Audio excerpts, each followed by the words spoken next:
بسم اللہ الرحمن الرحیم ان الحمد للہ نحمده ونستعینه ونستغفره من يهده اللہ فلا مضل له ومن يضلل فلا هادي له واشهد ان لا الہ الا اللہ وحدہ لا شریک له واشهد ان سیدنا ونبینا وحبیبنا وشفیعنا وقرۃ اعیننا محمدا عبدہ ورسولہ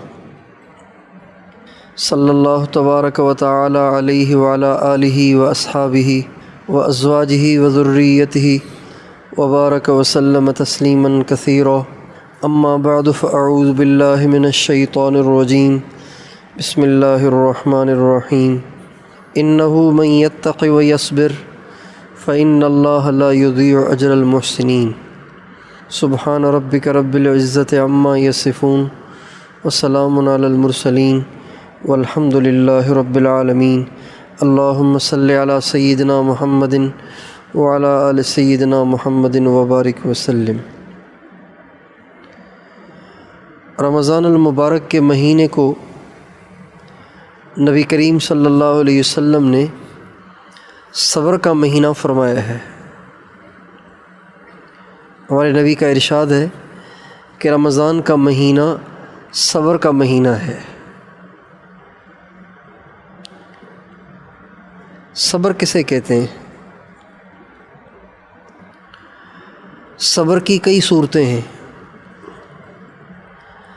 صبر کی ایک صورت یہ ہے کہ اگر ناگواری پیش آئے، ایسی بات پیش آئے جو طبیعت کو گوارا نہیں ہے، طبیعت کو اس سے پریشانی ہے، ایسی کوئی بات پیش آ جائے تو اس پر ری ایکشن نہ دکھایا جائے،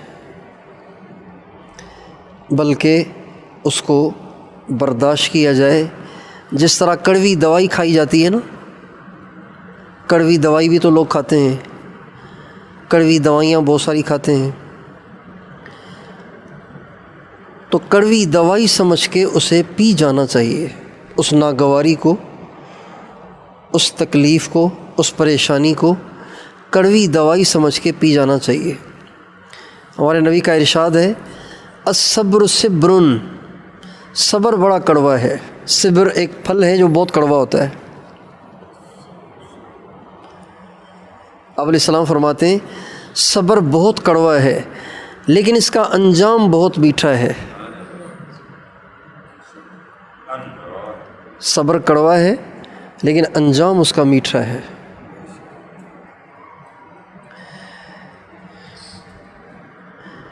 جو لوگ کڑوی دوائیاں کھاتے ہیں تو وہ کڑوی دوائیاں اس لیے خوشی خوشی کھاتے ہیں، اس لیے کہ ان کو پتہ ہے کہ اس میں میری شفا ہے، اس میں میری کیا ہے؟ تو ناگواریاں بھی شفا ہیں، ناگواریاں باعث شفا ہیں۔ انسان جتنی زیادہ ناگواریاں برداشت کرتا ہے، جتنی زیادہ لوگوں کی اذیتیں برداشت کرتا ہے، جتنی زیادہ لوگوں کی طرف سے آنے والی کڑوی کسیلی کو برداشت کرتا، سہتا اور جھیلتا ہے، اتنا زیادہ انسان اندر سے سنورتا اور بنتا چلا جاتا ہے اور سدھرتا چلا جاتا ہے۔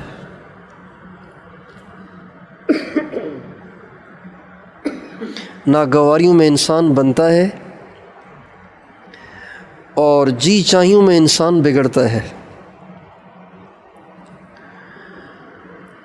جو لوگ اپنی زندگیاں ناگواریوں کے ساتھ گزار رہے ہوتے ہیں نا، ان کے اخلاق بہت اچھے ہوتے ہیں، اور جو لوگ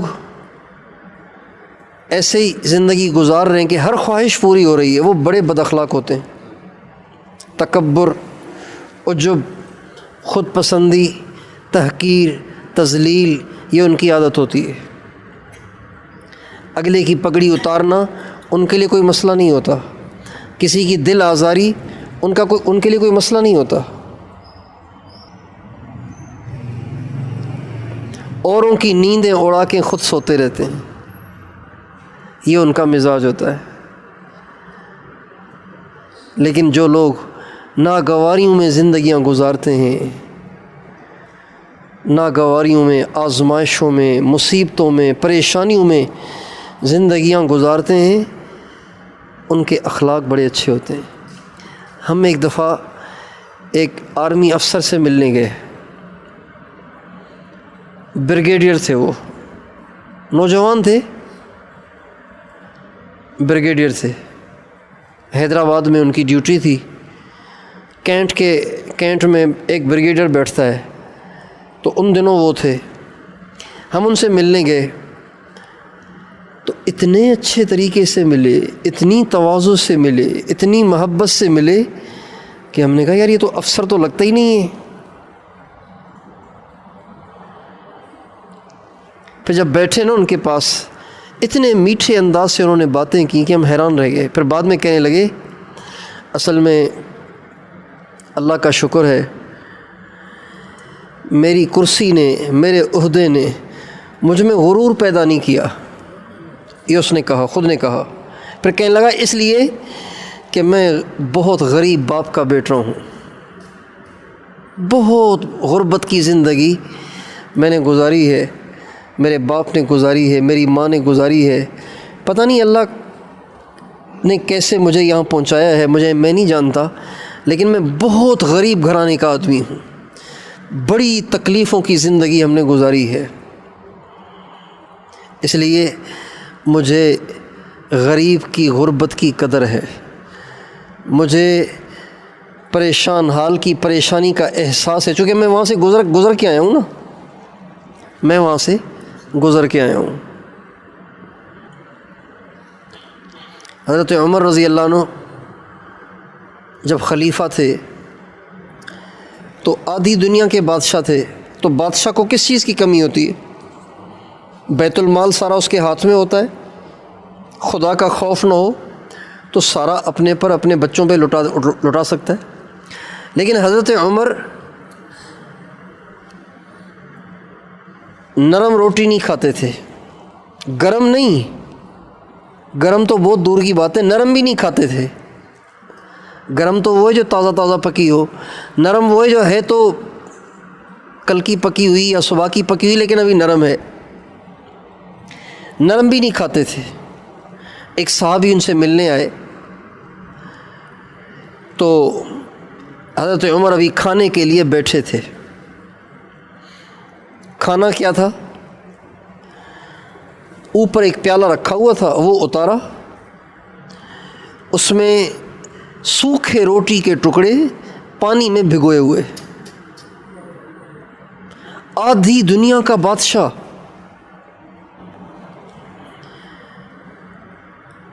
کھانے کے لیے بیٹھے۔ وہ جو صحابی آئے تھے ملنے کے لیے، ان سے فرمانے لگے آئیے آئیے تشریف لائیے۔ تو ان کو دیکھ کے بڑی کراہت ہوئی، یار یہ کوئی کھانے کی چیز ہے؟ سوکھے روٹی کے ٹکڑے، وہ بھی پانی میں، کیسے کھائے جائیں گے؟ تو حضرت عمر نے شکل دیکھی نا، سمجھ گئے کہ ان کو یہ اچھا نہیں لگ رہا، تو نمک لیا اور تھوڑا سا اس کے اوپر چھڑک کے کہنے لگے لو اب مزیدار ہو گیا، اب کھاؤ۔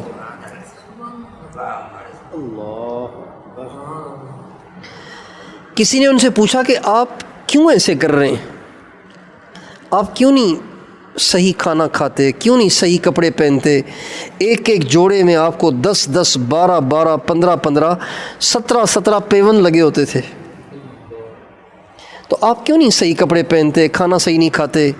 فرمانے لگے کیا میری ساری رعیت اچھا کھانا کھا سکتی ہے؟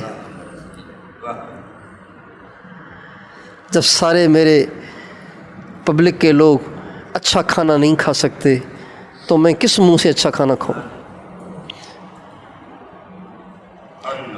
اور بہت روتے تھے اور فرماتے تھے اگر دریائے دجلہ کے کنارے پر کوئی کتا بھی پیاس سے مر گیا تو عمر سے پوچھ تو ہوگی نا کہ عمر تو خلیفہ تھا اور تیری خلافت میں ایک کتا پیاسا کیوں مر گیا؟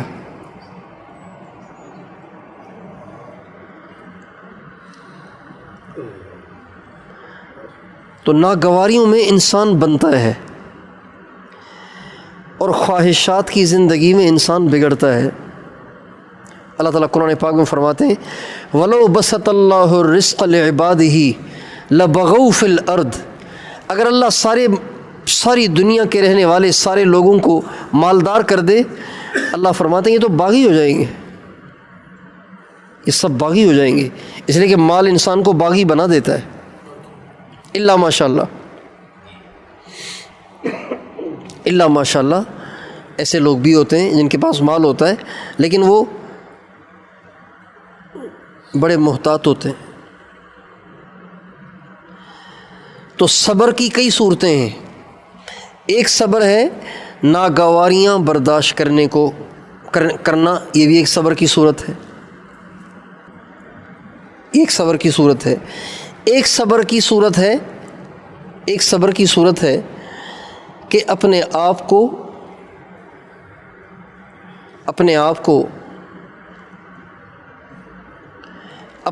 کو گناہوں سے روکا جائے، خواہشات سے روکا جائے۔ صبر کہتے ہیں اپنے آپ کے روکنے کو، کنٹرول کرنے کو۔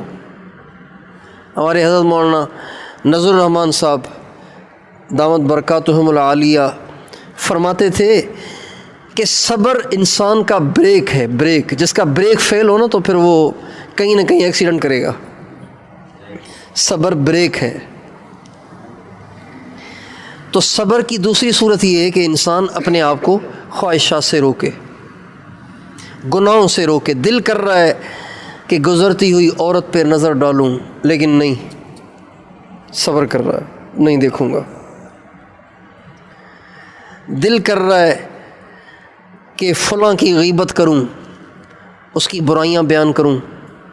برائی بیان کرنے میں مزہ آتا ہے نا، اوروں کی برائیاں بیان کرنے میں، فلاں ایسا فلاں ایسا فلاں ایسا، یہ ایسا وہ ویسا، بڑا مزہ آتا ہے اس میں۔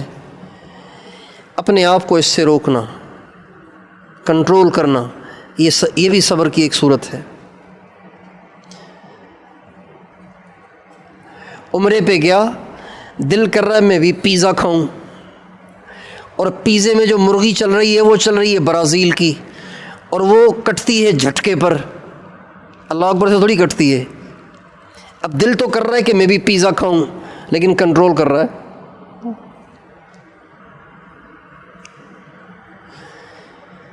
شادی ہے تو دل کرتا ہے کہ میری بھی شادی تو ایک ہی دفعہ ہوتی ہے، ذرا دھوم دھام سے تو ہو نا، چلو بعد میں استغفار کر لیں گے، اللہ بڑے کریم مہربان ہے، توبہ کر لیں گے، صلاۃ التوبہ پڑھ لیں گے، ایک چلا اور لگا لیں گے اضافی۔ خانقاہ والا کہے گا ذرا 2 گھنٹے مراقبہ کر لیں گے، تھوڑا سا ڈانس کر لیں گے، تھوڑا سا لڑکے لڑکیاں اکٹھے گیدرنگ کر لیں گے، اور پھر 2 گھنٹے مراقبہ کر لیں گے، تلافی کر لیں گے اس کی۔ دل کر رہا ہے کہ یہ کروں لیکن کہتا ہے نہیں کروں گا، اس کو صبر کہتے ہیں۔ یہ بھی صبر کی ایک صورت ہے۔ اور صبر کی تیسری صورت یہ ہے کہ اللہ تعالیٰ کے جتنے احکام ہیں ان پہ اپنے آپ کو جمایا جائے، چونکہ صبر کا معنی جمانا بھی ہے، اپنے آپ کو جمانا، اپنے آپ کو ٹکانا، صبر کا ترجمہ یہ بھی ہے۔ تو صبر کی تیسری صورت کیا ہے کہ اللہ کے احکام پہ جمع رہے۔ ٹوپی پہن لی ہے، اب سارے گلی کے لڑکے مذاق اڑاتے ہیں۔ برقع اوڑھ لیا ہے، اب ساری سہیلیاں مذاق اڑاتی ہیں لیکن جمی ہوئی ہے، یہ بھی صبر ہے۔ یونیورسٹی میں پڑھ رہا ہے، لڑکیاں چھیڑتی ہیں لیکن نہیں، اللہ کا حکم نہیں توڑوں گا، جمع ہوا ہے، یہ صبر ہے۔ یہ صبر کی صورتیں ہیں۔ ہمارے نبی کا ارشاد ہے رمضان صبر کا مہینہ ہے، اس کی مشق کرنی ہے اس مہینے میں۔ جتنی صورتیں میں نے عرض کی نا صبر کی، ان تمام صورتوں کی مشق کرنی ہے اس مہینے میں۔ اللہ کا حکم نہ چھوٹے، اللہ کی کوئی نافرمانی نہ ہو، اور ناگواری پہ بھڑکنا نہیں ہے، برداشت کرنا ہے۔ افطاری کے وقت گھر والوں نے شربت پیش کیا لیکن چیک ہی نہیں کیا، شربت پیش کیا لیکن چیک ہی نہیں کیا، بالکل پھیکا، صرف سرخ سرخ لگ رہا ہے، باقی ہے کچھ بھی نہیں اس میں، چیک ہی نہیں کیا جلدی جلدی میں بیچاروں نے۔ اب پہلے ہی معدہ گرم، بھوک کی وجہ سے، پھر دماغ گرم۔ اب ایک صورت یہ ہے کہ جگ کو اٹھا کے مارے دیوار پہ، اور دو چار گالیاں بھی دے بیوی کو، برا بھلا بھی کہے، اور ایک یہ ہے کہ افطاری کرنی ہے نا بھائی، اچھا نہیں لگ رہا تو چھوڑ دو، دو گھونٹ پی کے چلے جاؤ نماز پڑھنے کے لیے۔ پھر مغرب کے بعد آیا کھانے کے لیے، اب شربت تو تھا نہیں صحیح لیکن چلو برداشت کر لیا، مغرب کے بعد آیا کھانے کے لیے، ماشاءاللہ بیوی نے بڑے فخر سے آ کے سالن رکھا، ٹونگا رکھا، ماشاءاللہ اس کے اوپر تری تیر رہی ہے، آئل تیر رہا ہے، اور بظاہر دیکھنے میں تو بڑا خوبصورت ہے۔ جب لقمہ لگایا تو نمک ہی بھول گئی بیچاری۔ اب شربت میں شربت نہیں، اور کھانے میں نمک نہیں، اور ہے روزہ۔ اب ایک صورت یہ ہے کہ پھٹ پڑے، اگلی پچھلی ساری نکال دے۔ ایک صورت یہ کہ بیگم ذرا نمک تو لانا، اور چٹکی ڈال کے کھا لے، کیا بات ہے اس میں۔ ناگواریاں برداشت کرنے سے انسان بنتا ہے، جتنی زیادہ جو ناگواریاں برداشت کرے گا اتنا زیادہ وہ اندر سے بنے گا، نیک بنے گا، اللہ والا بنے گا۔ اس کے اندر کے رذائل، اس کے اندر کی بیماریاں، اس کے اندر کی خرابیاں اللہ تعالیٰ ان ناگواریوں کی آگ کے ذریعے سے جلا دیں گے۔ ناگواریاں ایک بھٹی ہیں، اس بھٹی میں جو برتن جتنا زیادہ پکے گا وہ اتنا زیادہ اچھا رہے گا۔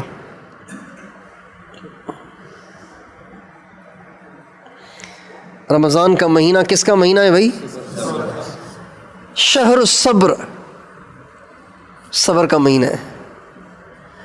تو میں اور آپ اس مبارک مہینے میں صبر کی مشق کریں، مانگیں نہیں کہ اللہ کرے آج کوئی مجھے ضرور چھیڑے اور میں صبر کروں، مانگے نہیں، آ جائے تو برداشت کرے، نہ آئے تو شکر کرے، اللہ تیری مہربانی، تو نے مجھ سے امتحان نہیں لیا۔ ہمارے ایک بہت بڑے بزرگ تھے حضرت مولانا محمد عمر صاحب پالم پوری رحمۃ اللہ علیہ، وہ ایک دعا فرماتے تھے، اللہ سے دعا کیا کرو، اے اللہ ہم سے امتحان نہ لینا، اے اللہ ہم سے امتحان کے بغیر ہی اچھے نمبر میں پاس کر دے، تو اس سے کوئی پوچھے گا تھوڑی۔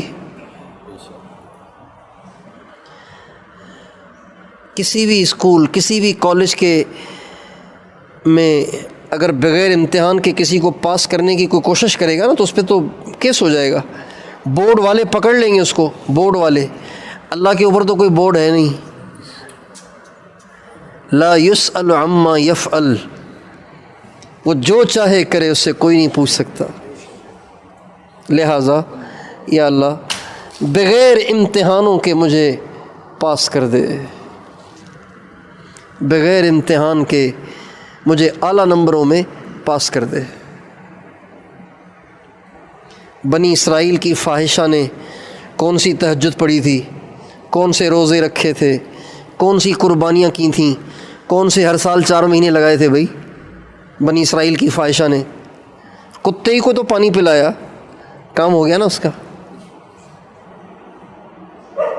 تو اللہ تعالیٰ سے ہم عافیت کی دعائیں مانگیں اور آ جائے تو برداشت کریں۔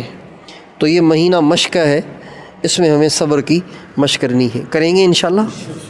اللہ تعالیٰ سے اس کو بہت مانگیں، یا اللہ ہمیں ہمارا یہ مہینہ تمام مطلوبہ صفات کے ملنے کا ذریعہ بنا دے۔ اس مہینے کو جو صفات تو اپنے ایک بندے میں دیکھنا چاہتا ہے نا، وہ ساری صفات اس مہینے میں میرے اندر پیدا کر دے۔ جو صفات تو میرے اندر دیکھنا چاہتا ہے نا، وہ ساری صفات مجھ میں اس مہینے میں پیدا کر دے۔ اے اللہ تو اپنے بندے کو کیسا دیکھنا چاہتا ہے، جیسا تو دیکھنا چاہتا ہے نا بس ویسا مجھے اس مہینے میں بنا دے، کہ جب تو مجھے دیکھے تو میں تجھے اچھا لگوں، جب تو مجھے دیکھے تو میں تجھے۔ ایک دفعہ ہم جماعت میں جا رہے تھے، میرے استاد ہمارے ساتھ تھے، جوڑیاں بنتی ہیں نا جماعت میں، تو میری جوڑی میرے استاد کے ساتھ تھی۔ ہمارے استاد تھے، انتقال فرما گئے، بہت عرصہ ہو گیا انتقال فرما گئے، بڑے اللہ والے تھے، حضرت قاضی رشید الرحمان صاحب رحمۃ اللہ علیہ۔ ہماری جوڑی تھی، ہم جا رہے تھے تو مجھے راستے میں فرمانے لگے یہ جو ہم دھکے کھا رہے ہیں نا یہاں دیہاتوں میں، پتہ ہے کس لیے؟ میں نے کہا تاکہ ساری دنیا میں دین زندہ ہو جائے۔ کہا نہیں۔ تو میں نے کہا کہ حضور کے طریقے زندہ ہو جائیں؟ کہا نہیں۔ حضور کی محنت زندہ ہو جائے؟ کہا نہیں۔ کئی دفعہ انہوں نے پوچھا، میں نے جو دماغ میں آتا گیا وہ بتاتا گیا ان کو، کہنے لگے نہیں، یہ دھکے ہم اس لیے کھا رہے ہیں کہ جب قیامت کے دن ہم اللہ کے سامنے پیش ہوں تو اللہ نے جیسے ایوب علیہ السلام کے بارے میں فرمایا تھا نا، نعم العبد انہ اواب، ایوب بڑا اچھا بندہ ہے، تو اللہ قیامت کے دن میں کہے نعم العبد، میرا بندہ کتنا اچھا ہے، بس اللہ یہ کہہ دے ہمیں، اللہ قیامت کے دن کہہ دے واہ بھائی واہ بڑا اچھا آدمی ہے یار تو، واہ بھائی واہ بڑا اچھا بندہ ہے تو اللہ یہ ہمیں کہہ دے قیامت کے دن، اللہ کہہ دے۔ ایوب کے کیا کہنے، ایوب بڑا اللہ والا تھا، ایوب کا صبر، ایوب علیہ السلام کا صبر اللہ کو ایسا پسند آیا کہ اللہ نے فرمایا نعم العبد انہ اواب، ایوب بڑا اچھا بندہ تھا، کیا کہنے ایوب کے، تو اللہ قیامت کے دن ہمیں کہے تیرے کیا کہنے، بڑا اچھا آدمی ہے تو، بڑا اچھا بندہ ہے تو اللہ تعالیٰ ہمیں ایسا بنا دے کہ ہم اللہ کو کیا آ جائیں۔ ہمارے نبی کی ایک دعا ہے، یہ دعا ضرور یاد کرنی چاہیے اور مستقل مانگنی چاہیے، اللہم وفقنی لما تحب وترضا من القول والعمل والفعل والنیت والہدی انک علی کل شیء قدیر۔ اے اللہ جو تجھے پسند ہے نا، جو تجھے پسند ہے، جس سے تو خوش ہوتا ہے، اے اللہ مجھے اس کی توفیق دے، اس بات کی توفیق دے جو تجھے پسند ہے، اس عمل کی توفیق دے جو تجھے پسند ہے، اس نیت اور جذبے کی توفیق دے جو تجھے پسند ہے، اس طریقے کی توفیق دے جو تجھے پسند ہے، بے شک تو ہر چیز پہ قادر ہے۔ یہ پوری دعا ہے، یہ دعا ضرور مانگنی چاہیے۔ اپنی مرضی کے مطابق دین پہ نہیں چلنا چاہیے، اللہ کی مرضی کے مطابق دین پہ چلنا چاہیے۔ ہمارے حاجی صاحب فرماتے تھے اللہ سے دعا کرو اے اللہ جیسے تجھے پسند ہے ویسے ہم سے کام لے، اے اللہ جیسے تجھے پسند ہے ویسے ہم سے کام لے۔ اللہ تعالیٰ مجھے اور آپ کو توفیق عطا فرمائے۔